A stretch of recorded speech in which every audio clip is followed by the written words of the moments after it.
పార్వతీపురం జిల్లా కేంద్రంలో పార్వతీపురం మున్సిపల్ కార్యాలయంలో జరిగిన స్వర్ణాంధ్ర స్వచ్ఛాంధ్ర కార్యక్రమంలో ఎమ్మెల్యే విజయ్ చంద్ర పాల్గొన్నారు.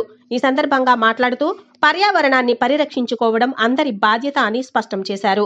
కాలువల్లో పూడికలు లేకుండా చూడాలని, తడి పొడి చెత్తను వేరు చేసి సిబ్బందికి అందించాలని సూచించారు. కేంద్ర రాష్ట్ర ప్రభుత్వాలు భారీ ఎత్తున నిధులు ఖర్చు చేస్తున్నప్పటికీ ఫలితాలు ఆశించిన అంతగా లేవన్నారు. ప్రజల్లో చైతన్యం వచ్చే వరకు పారిశుద్ధ్యం మెరుగుపడే అవకాశాలు లేవని స్పష్టం చేశారు. ప్రజలు అప్రమత్తం కాకపోతే భవిష్యత్తు తరాలు ప్రమాదంలో పడతాయని పేర్కొన్నారు.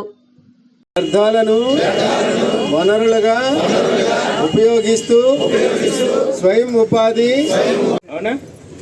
కానీ ఇంకా భారతదేశం ఏమనుకుంటుందంటే ఈ రిసోర్స్ని ఏదైతే రెన్యూబుల్ రిసోర్సెస్ ఉన్నాయో ప్రకృతి సంబంధమైనవన్నీ కార్యక్రమం అయితే ఈరోజు ప్రతి ఆదివారం ప్రతి శనివారం మూడవ శనివారం ఒక్కొక్క రోజు మనం ఒకటి మాట్లాడుతున్నాం. ప్లాస్టిక్ తగ్గించాలని, మన హైజీనిక్ ప్రాక్టీస్ చేయాలని చాలా విషయాలు మాట్లాడుతున్నాం. ఈరోజు అదే ప్లాస్టిక్ అదొక రిసోర్సు, దాని నుండి కూడా డబ్బులు తీసుకురావచ్చు. Trash to treasure. ట్రాష్ అంటే ఏంటి? చెత్తనే కదా. ట్రెజర్ అంటే చెత్తపై సంపద, లేదంటే వేస్ట్ టు వెల్త్ అనే కాన్సెప్టు ఇది కొత్తదేం కాదు. దీన్ని బిజినెస్ పరంగా ఒక బిజినెస్ చేసేవాళ్ళు సర్క్యులర్ ఎకానమీ అంటారు. ఈ ఇన్ఫార్మల్ పీపుల్ అందరూ కూడా trash to treasure, waste to wealth అని మాట్లాడడం జరుగుతుంది.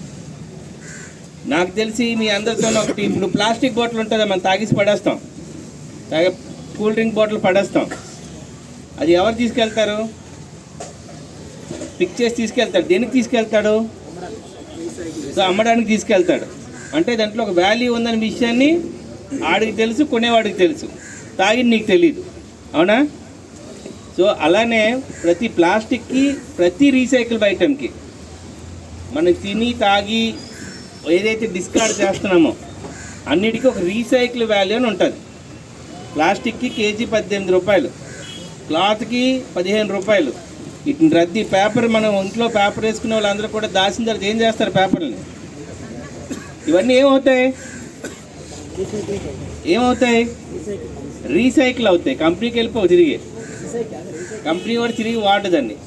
ఎప్పుడైనా ఫుడ్ ప్రాసెసింగ్లో వర్జిన్ ఫైబర్ అయినా వాడతాడు, అప్పటికప్పుడు తయారు చేసిందే వాడతాడు. వీటిని రీసైక్లింగ్కి వాడతారు. వేరే దేశాల్లో ఏమవుతాయంటే ఒక ఊర్లో 100 కేజీలు వస్తుంది అనుకోండి ఇలాంటి ప్లాస్టిక్ది,